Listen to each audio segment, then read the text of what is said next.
West Bengal edit studio, editor Ilias. West বেঙ্গলে best studio.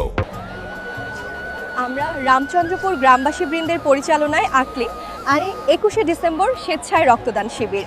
আমাদের এই স্বেচ্ছায় রক্তদান শিবির আরম্ভ হবে সকাল 8:30 রক্তদান শিবির আয়োজন করেছেন রামচন্দ্রপুর কাছারি মাঠ। প্রায় 200 জন রক্তদাতা রক্তদান করবেন।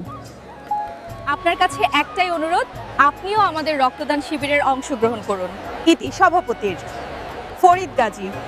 বন্ধু, এই ভিডিওটি বেশি বেশি শেয়ার করুন এবং এই রকম যে কোনো ভিডিওর জন্য যোগাযোগ করুন ইলিয়াসের সাথে।